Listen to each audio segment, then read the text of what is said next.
Evangelho de hoje, Evangelho de Mateus, capítulo 1, versículos de 1 a 17. Genealogia de Jesus Cristo, filho de Davi, filho de Abraão. Abraão gerou Isaque, Isaque gerou Jacó, Jacó gerou Judá e seus irmãos. Judá gerou de Tamar, Farés e Zara. Farés gerou Esrom, Esrom gerou Arão.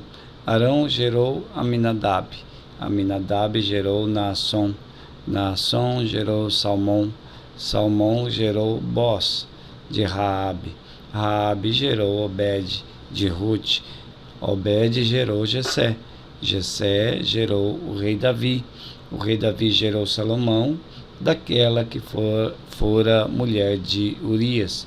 Salomão gerou Roboão, Roboão gerou Abias, Abias gerou Asa, Asa gerou Josafá, Josafá gerou Jorão, Jorão gerou Osias, Osias gerou Joatão, Joatão gerou Acás, Acás gerou Ezequias, Ezequias gerou Manassés, Manassés gerou Amon, Amon gerou Josias, Josias gerou Jeconias e seus irmãos no cativeiro de Babilônia.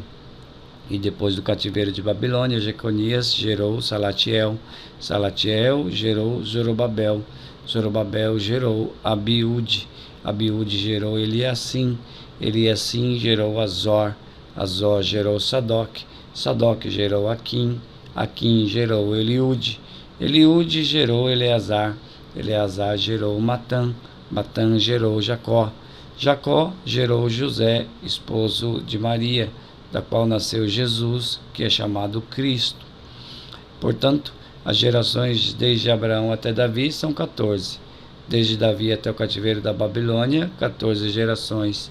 E depois do cativeiro até Cristo, 14 gerações. Palavra da salvação. Comentário ao Evangelho.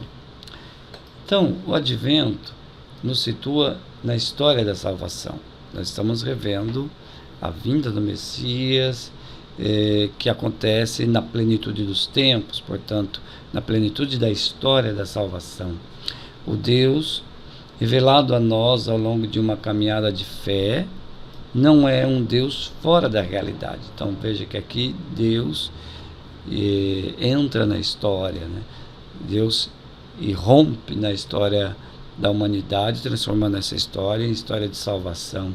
Não é um Deus fora da realidade, que governa as pessoas estando longe, que não entra na cultura, na sociedade e na vida das pessoas. Ao contrário, a experiência que somos chamados a fazer é de encontro com esse Deus amor, que, como diz o texto, ele veio habitar entre nós, ele veio armar a sua tenda e acampar no meio de nós. Ele entra na história dos homens e mulheres da humanidade. De vários modos, essa entrada de Deus se dará no percurso de um caminho de fé e de seguimento. Então, assim como ele entra na história, assim de vários modos também, ele entra no nosso percurso, no nosso caminho de fé, no nosso caminho de seguimento, no caminho daqueles que esperam no Senhor e que o amam profundamente. O convite à oração de hoje é para nós um encontro do Deus que se revela e entra na história. Então nós somos chamados a contemplar esse rosto de um Deus que entra na história. Entre outros modos, ao eleger um povo para si e escolher lideranças que abençoam, falam em nome dele e reúnem esse povo, como foi Jacó, como foi Judá, um povo que, atento, ouve a palavra que se cumprirá. Por meio desse povo e de sua aliança, Deus age. Poderia agir sem a ajuda de ninguém, mas Deus quer agir com esse povo, no meio desse povo. Essa escolha feita por Deus se tornará mais evidente ainda quando desse povo eleito nascer Jesus. Então, do povo nasce o Messias, o Filho de Deus. De José e Maria nascerá o Salvador. Na narração de Mateus, está relatado que o Salvador sairá do seio desse povo, né? De uma história e cultura bem concretas.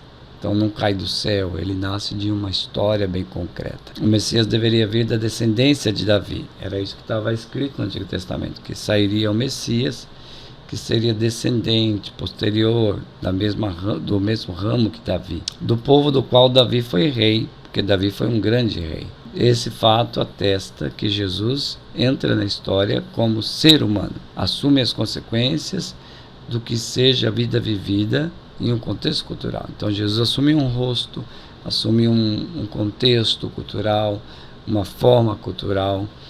Ele convive numa sociedade que tinha sua economia, sua política e sua religião de modo bem concreto.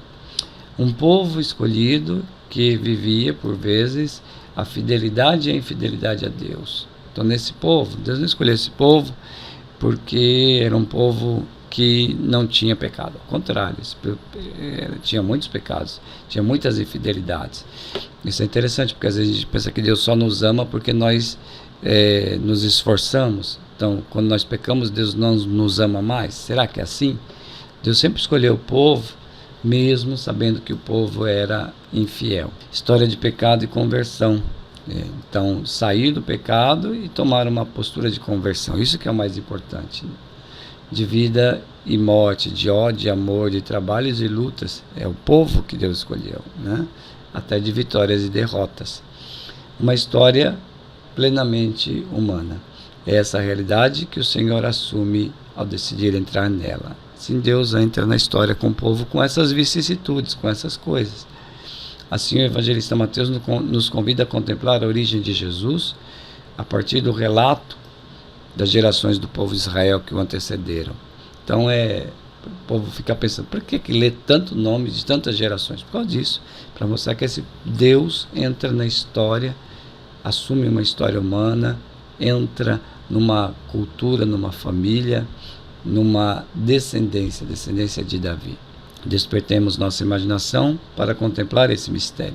Vamos deixar que nossa imaginação penetre nesse mistério. Peçamos a luz do Espírito Santo, Ele que guia os corações para o encontro com o Senhor. Então vem, Espírito Santo, nos iluminar, nos dai penetrar no mistério de Deus, contemplar com mais intensidade essas coisas maravilhosas que o Senhor realiza na história. Glória ao Pai, ao Filho e ao Espírito Santo, como era no princípio, agora e sempre. Amém.